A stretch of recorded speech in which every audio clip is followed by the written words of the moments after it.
To everybody. So first thing, I have net issues here. There is heavy rain, and if there's my net is unstable. So if there is some problem, please do. I'll be back in a few minutes. Okay. So I thought I'll just start off with my presentation directly.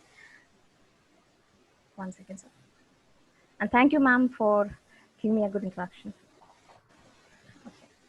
So is this visible? Is it visible, ma'am? Still not yet. Yes. Okay. Okay. All right. So yes. So my topic is about food security, the influence of international institutions in framing the post-pandemic American world order. So I would be explaining all my part in a different slides, and let's go for it. So food security. So when did it start and why did it become important, and how, what are the various segments, or what are the various add-ons to the food security? So it was started in 1974 at the World Food Conferences. This came up soon after the first food price crisis in the international area.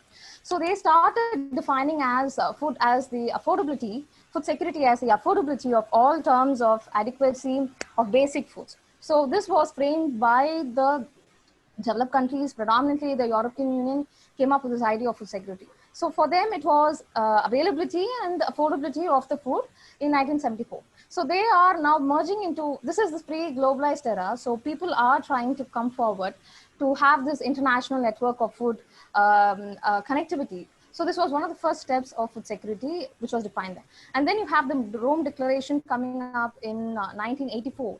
So this started saying about accessibility to food. So accessibility to sufficient, safe, and nutritious food was defined as food security through them. Again, this is again from the Western world. And then you have 2 years later, they defined in the World Bank defining what is this food insecurity, and they come up saying a lack of purchasing power by any individual or by any nation is called food insecurity. And the fourth is that after that, I mean, throughout this period, you have various international institutions, policies, nations, and international communities coming up with the various definitions of food security. But I have taken four important points from, four important factors from these food security concepts. The fourth one, of course, the Sustainability Development Goal of the 2015. And second point says end hunger and achieve food insecurity through sustainable development. So my four key intakes here is food availability, food accessibility, purchasing power, and sustainable development. Now, sustainable development, I wanted to make it clear that to the international community, when you say sustainable development, it doesn't necessarily belong, it doesn't necessarily, when we think about sustainable development, we assume it is about growing local or organic or something in par with the nature. To them, it's okay if it's going to be a chemically produced agricultural product. It's okay if it's going to be genetically modified or living modified organisms. It's okay as long as it has any chemical or pesticide residues. To them, what matters is that if it's going to sustain, or if it's going to end hunger, that is also a sustainable development. So the institutions which were primarily involved in these are the World Bank and the other institutions. So first, when you talk about World Bank, it was a fallout of the Bretton Woods system. It came up in 1944. And the World Bank itself is a constitute of 5 other institutions. You have the International Bank of Reconstruction and Development, the International Development Association, International Financial Corporations, the International Multinational Investment Guarantee Agencies, International Center for Settlement Disputes. So these are 5 important other institute that constitutes the World Bank. So in order for anybody to be a member in this World Bank, they have to have a multilateral agreement with all these 5 institutions. So it is literally, you give up on your all your data about what is your growth, what is your income level, what is the status of your agriculture, and all these things. So who governs this World Bank, or who is the director of this World Bank, or who is the decision-making authority of this World Bank, are 2 sets of people. One is called the governors, which are representative from the other, all over the country, from other countries. The other is called the board of directors. They are predominantly Washington-based.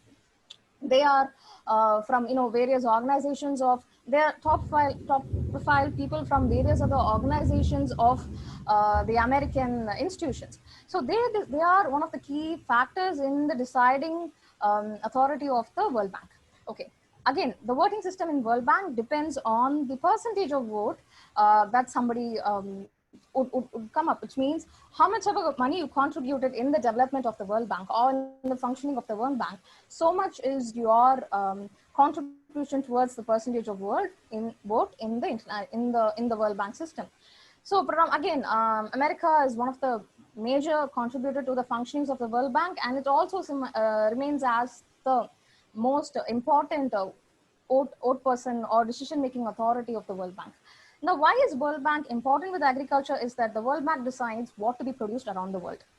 So your agricultural production, your change in agricultural production, or the need of the hour of agricultural production, all these are decided by the World Banks. So the second, International Monetary Fund, which is also outfall of the Bretton Woods system, which facilitates the production agendas of the World Bank.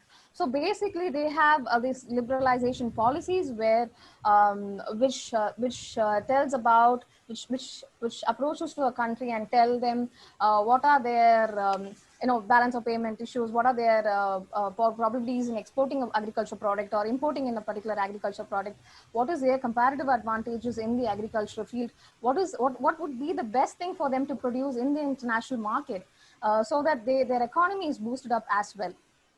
One way they get feeded, the other way they get their economy gets boosted up. So this they work hand in hand to establish this global transnational agricultural system around the world. The third is the conservative group of international agriculture research. So these are again a group of institutes which was actually backed by the Rockefeller and the Ford institution in 1970s and 80s. So they came up with they came up with the establishment of the Rice Institute, the Wheat Institute, the Potato Institute, and various other 15 institutes. So what is the significance of this group is that they at the end of their research, or at the very beginning of their research, they started collecting around 650,000 seeds or genetically modified genetic materials of the plants and various other food related products. So they had an upper hand. This institution, with further funding from the American side, from Rockefeller to Gates at the moment, you had Monsanto playing a big role in the between. You had various other American institutions playing a big role in the between. So they fund research on agriculture production, agriculture productivity, yield, and betterment of every aspects of agriculture, and all researches from 1971 to the present moment. So it doesn't actually see the Tamil Nadu Agriculture University here is actually a sub unit of this system. So we don't know. They have some 15 institutions. Those 15 institutions have another 15 to 10 institutions under them who are exclusively working on one particular food product or one particular flour product or one particular fruit product, and they keep funding through these agencies to governmental oriented agencies to governmental oriented research organizations to keeping up their system alive.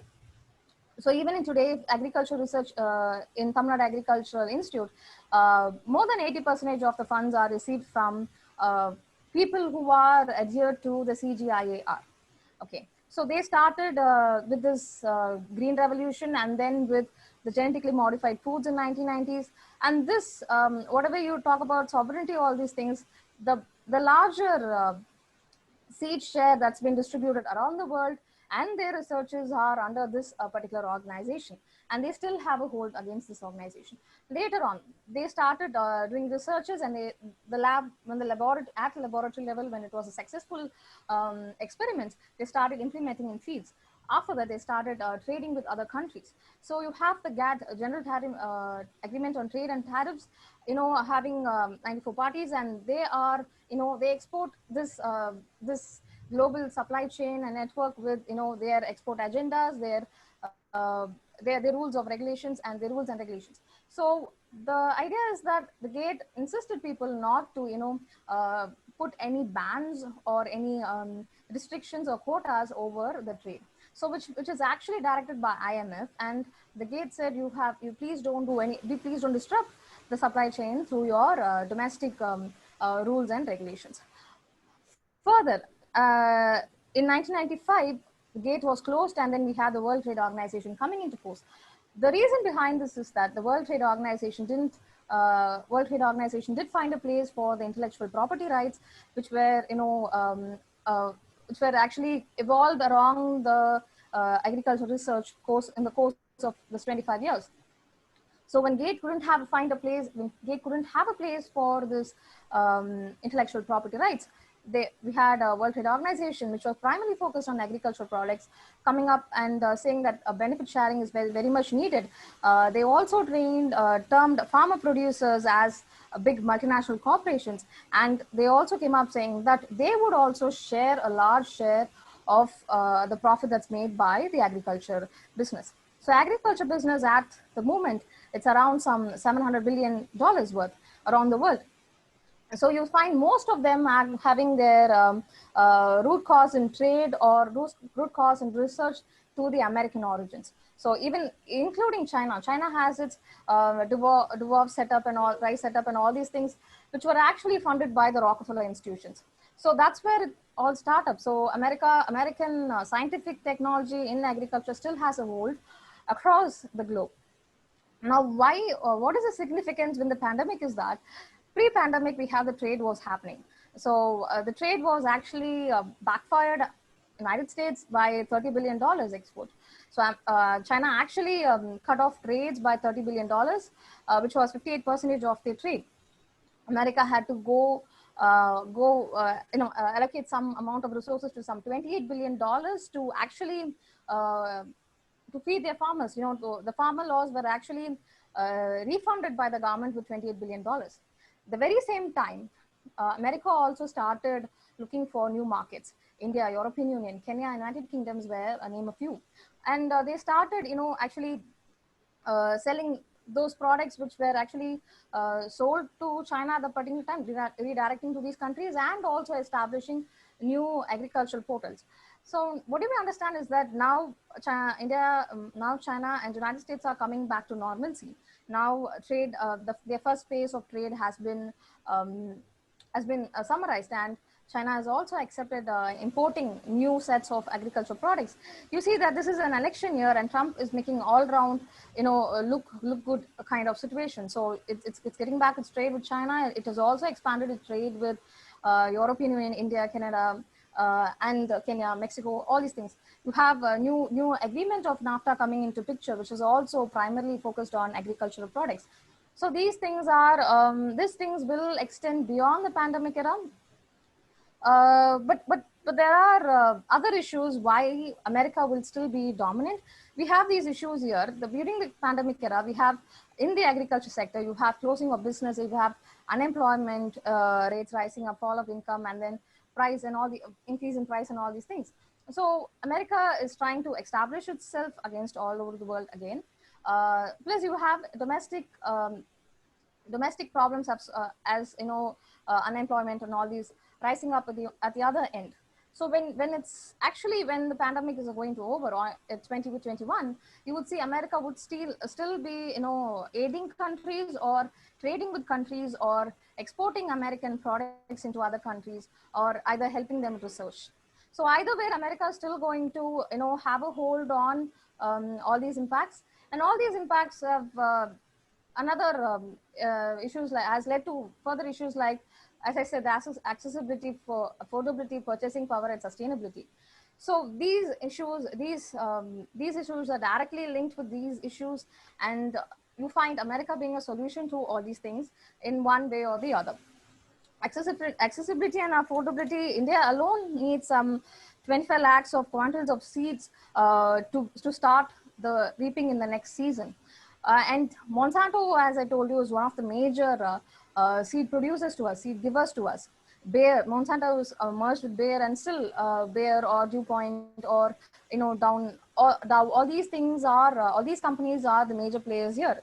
There are various other startups, farmer agriculture and all these startups, which is also produced by American tech companies like Google and Gates and Amazon, Uber, and all these people.